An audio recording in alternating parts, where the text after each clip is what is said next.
It is a little after midnight on 25th July, 1943, and the sky above Hamburg is filling with silver rain. Not water, metal. Thousands upon thousands of thin strips of aluminium foil, each one roughly 30 centimeters long and a mere 1.5 centimeters wide, are tumbling out of the bomb bays of Royal Air Force Lancasters and Halifaxes at a rate of one bundle every minute per aircraft. Below, in a darkened control room on the outskirts of the city, a German radar operator stares at his cathode ray tube in disbelief. Where a single formation of bombers should show as a single cluster of blips, his screen has exploded into static, a blizzard of false echoes stretching across the display in every direction.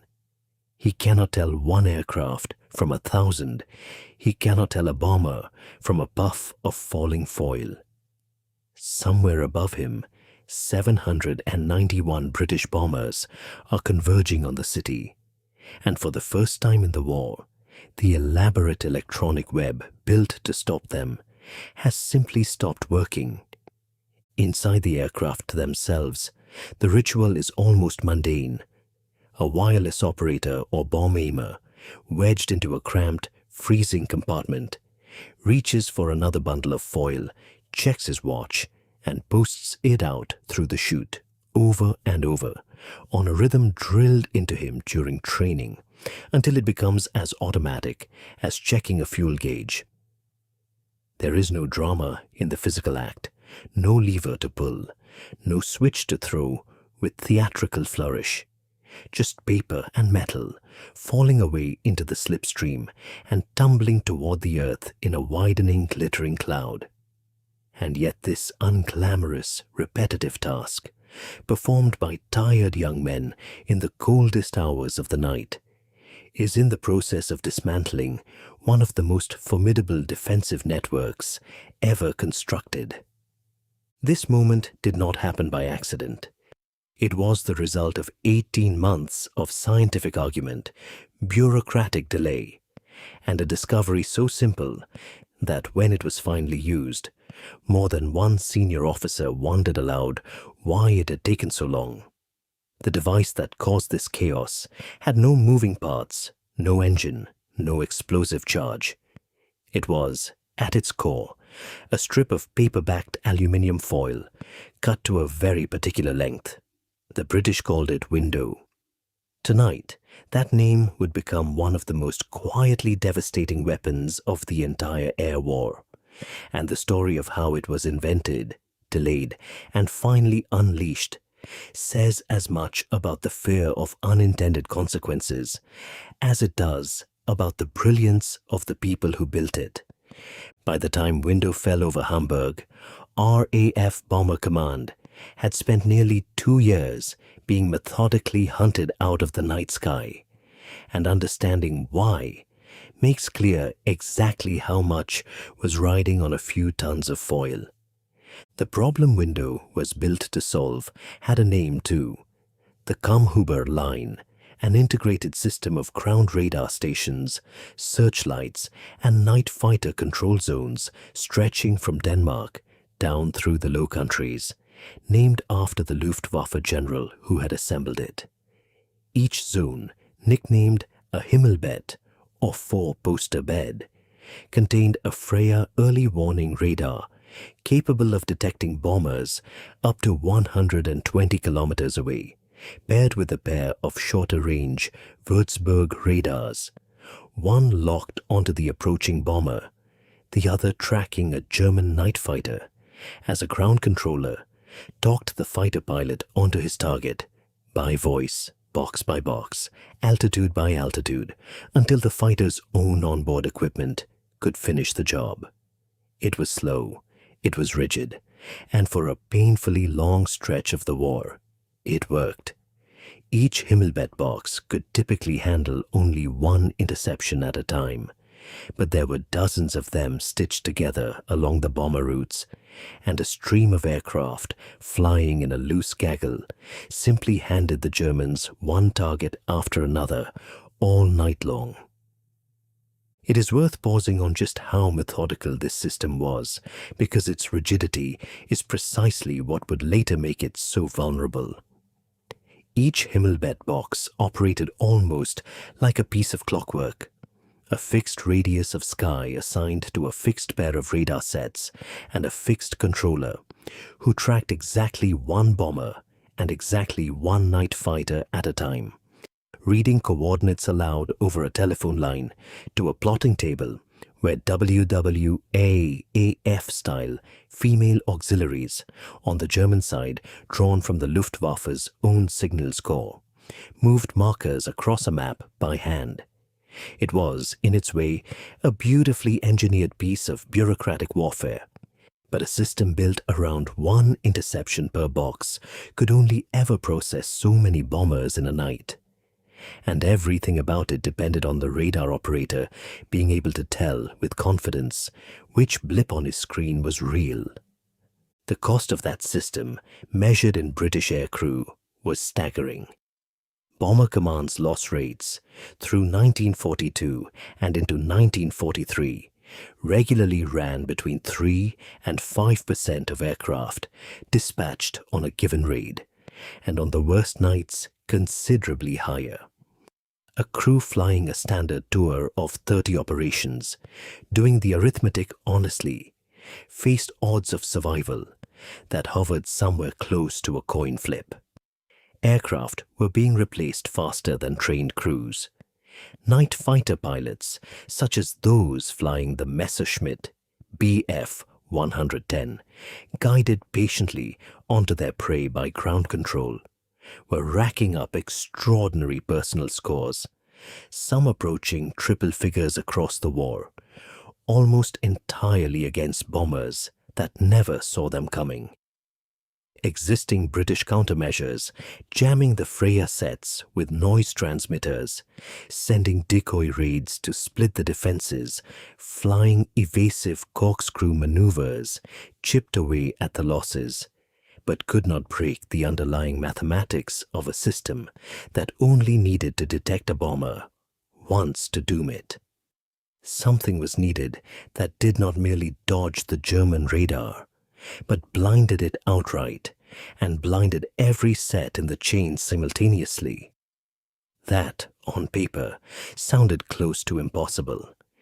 The answer had actually been sitting in a drawer since 1937, discovered almost by accident, and it took a small team at the Telecommunications Research Establishment in Malvern, Worcestershire, to drag it back out and turn it into a weapon.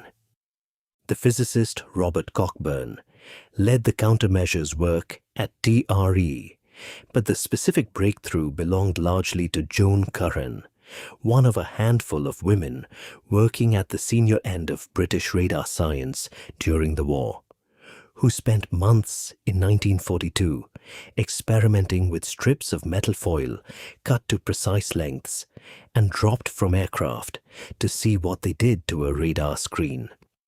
The principle, once demonstrated, was almost embarrassingly simple. A radio wave sent out by a radar set will reflect strongly off any conductor roughly half the wavelength of that signal. Cut aluminium foil into strips close to half the wavelength used by the German Würzburg sets, which operated around 53 centimeters, and each strip becomes a tiny, efficient mirror, throwing back a radar echo indistinguishable on a screen from that of an aircraft.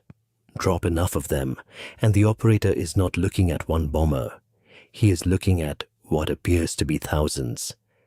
The production version, refined through 1942 and 1943, settled on strips measuring roughly 30 centimeters by 1.5 centimeters, black paper backing on one side to help them flutter and disperse rather than fall in a single clump, bundled in packets of around 2,000 strips that a crew member would post out through a flare chute or specially cut aperture at a steady, timed rate, one bundle a minute being the standard rhythm taught to bomber crews. A single Lancaster, carrying a typical load, could blanket the sky behind it with a false echo large enough to mask the entire bomber stream following behind. To picture the scale of it, imagine confetti falling from a great height, except each fragment is precisely tuned, like a tiny tuning fork, to resonate with one specific note of radio energy and throw it straight back where it came from. Get the length even a few centimeters wrong, and the trick fails. The strip becomes deaf to the frequency it needs to answer, which is why the cutting process, carried out by ordinary paper mills contracted for war work, had to be controlled with a precision that would not have looked out of place in a watchmaker's workshop.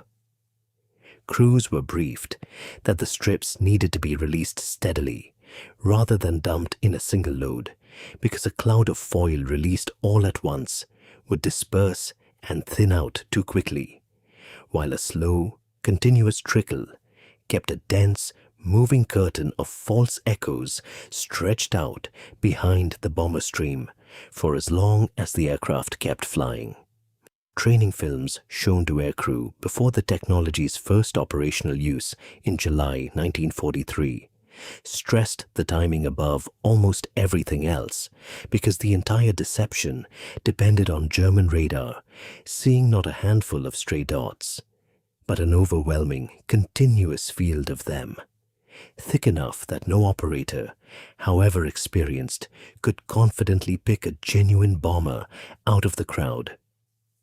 The foil itself was mundane almost to the point of comedy, produced in vast quantities by British paper and packaging firms, the sort of light industrial process that would ordinarily have been turning out cigarette packet linings, now repurposed to help break open the most sophisticated air defense network in the world. Millions of strips were manufactured and warehoused in the months before the RAF was finally permitted to use them, and that permission, not the invention itself, turned out to be the hardest part of the entire story. Churchill's government sat on window for the better part of a year, and the reason reveals just how well both sides understood exactly what this simple foil could do. The delay was not born of doubt about whether it worked. British trials had proven repeatedly and conclusively that window would blind German radar. The delay came from fear of what would happen once the enemy realized the trick and turned it back on Britain.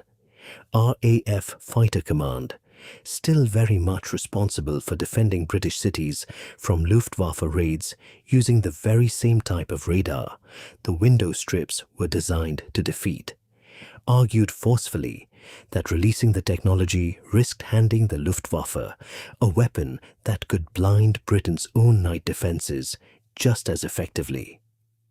For most of 1942 and the first half of 1943, the Air Staff and the War Cabinet weighed the offensive gain against the defensive risk and repeatedly chose caution. It took the mounting losses over Germany, the growing conviction that a major offensive against Hamburg was coming, and a direct calculation that any German retaliation would take months to organize, even after the secret was out, before Churchill finally authorized its use in July 1943, timed to open what would become the Battle of Hamburg. The results from the very first night were immediate, and for German controllers, close to unbearable to listen to over the radio. Surviving accounts from German night fighter control describe operators watching their screens fill with what one report from the period called an impossible density of targets, ground controllers unable to distinguish real bombers from the false returns, and reduced, in places, to abandoning radar guidance altogether and asking pilots to search visually, using searchlights and their own eyes, a method the entire Kammhuber line had been built specifically to replace. Over Hamburg on that first window raid, RAF losses fell to under 1.5% of aircraft dispatched, a fraction of the raid's crews had been enduring only weeks earlier.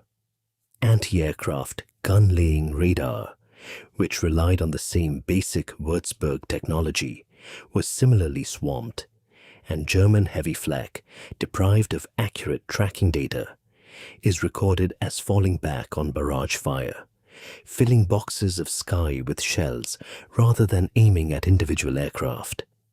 The subsequent firestorm that consumed large parts of Hamburg during that week of raids was made possible, in no small part, by bomber crews being able to fly their routes with a fraction of the interference they had faced before, though it should be said plainly that the human cost of that firestorm on the ground remains one of the most sobering episodes of the entire strategic bombing campaign.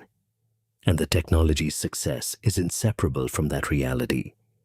If you are finding the story of Window interesting so far, a quick subscribe genuinely helps this channel keep making films like it. Germany was not slow to work out what had happened, and its own answer to the foil strips arrived within weeks.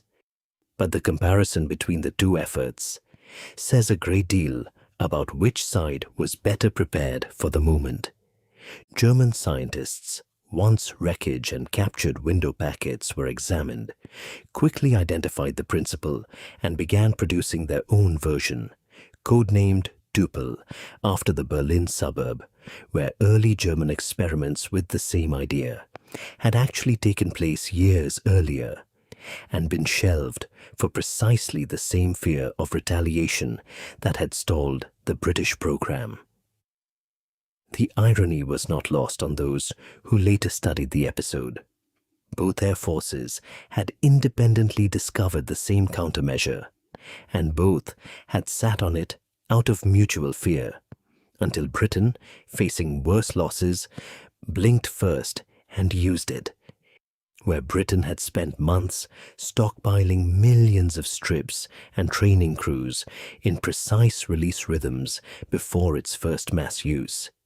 German industry, already strained by 1943, struggled to produce Düppel in comparable quantity and never integrated it into Luftwaffe bombing operations with anything close to the scale or consistency the RAF achieved. American heavy bomber forces, flying daylight raids where visual identification reduced some of Window's advantage, but not all of it, adopted the same technology under the name Chaff within months of the Hamburg raids, and it became standard equipment across Allied bomber fleets for the remainder of the war. The fundamental asymmetry, once the secret was out, was less about who understood the physics and more about who could manufacture, distribute, and train crews to use millions of foil strips fast enough to matter. And on that measure, Britain's head start proved decisive. The deeper legacy of Window lies less in the tonnage of foil dropped, and more in what it proved about the nature of technological warfare, a lesson that has never really gone out of date.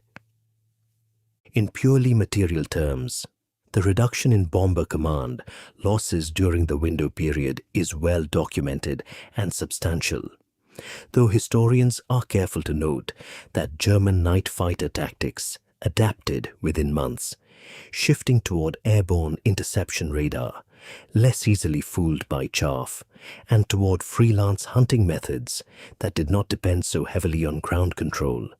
So Window's advantage, while real, was not permanent.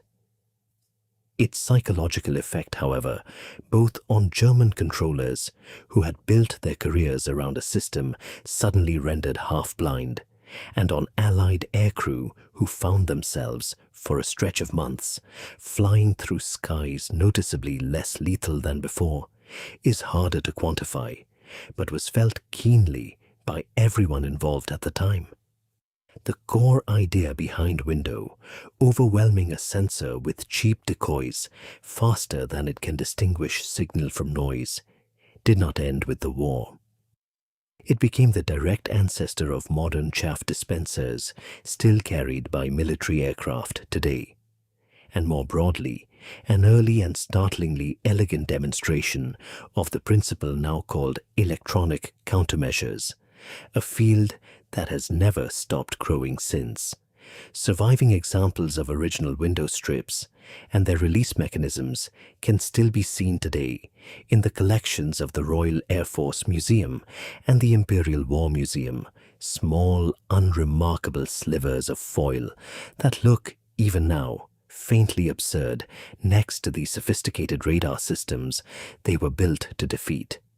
There is also a quieter legacy worth noting, one about how democracies and their military bureaucracies weigh offense against defense.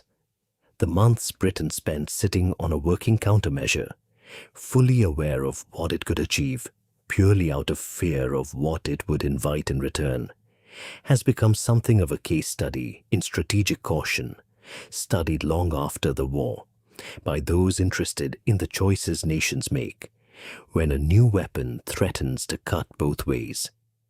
It is a reminder that the hardest part of Window was never the physics.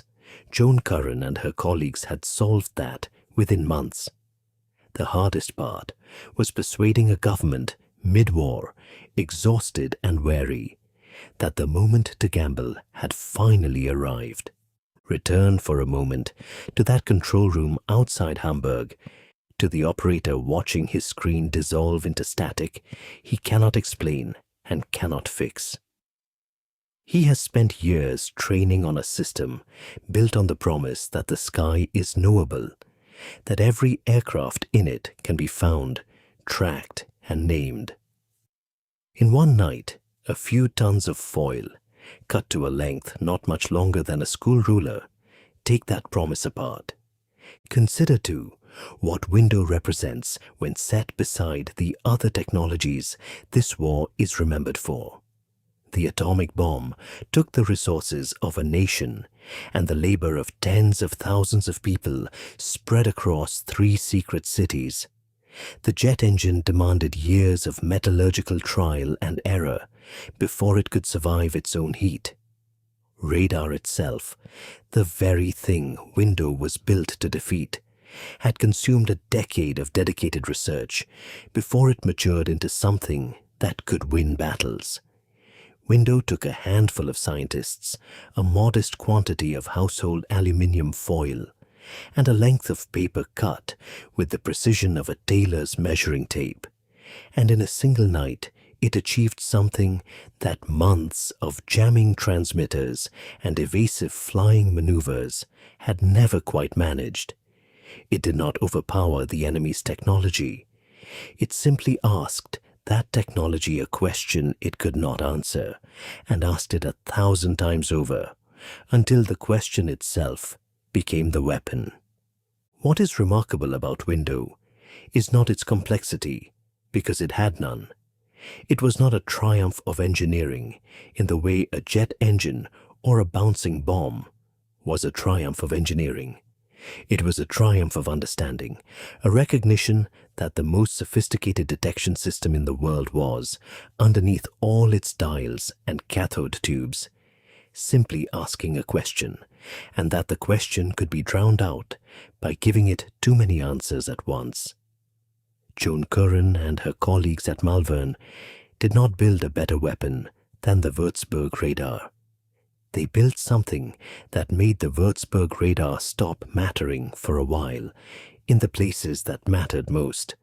The strips fell for 1 minute, then the next, all through that July night over Hamburg, an unbroken silver rain drifting down over a city about to burn, over bomber crews who, for once, were not being hunted one by one out of a dark and crowded sky. Some of them would have known exactly why the flak had gone wild and the searchlights had stopped finding them. Most would simply have noticed that this time, more of them were coming home. That, in the end, is the whole story of Window. Not a bomb, not a gun, not a single life taken directly by its own hand, but a slip of foil that quietly rewrote the odds for thousands of young men who never knew its name, and a German air defense network, built with immense skill and enormous cost, that was undone in a single night by something that cost less to make than the bombs it was clearing a path for.